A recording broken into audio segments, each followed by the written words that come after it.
العصفور الحزين.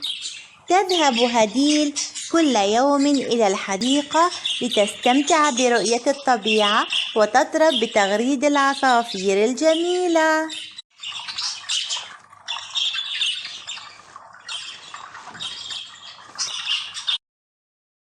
ذات يوم رأت هديل عصفورا وحيدا حزينا يبكي ولا يشارك أصدقائه بالتغريد، فاقتربت منه وسألته بإشفاق عن سبب حزنه، فأجابها بصوت حزين: تويت تويت، لقد تهت عن بيتي وعن أمي.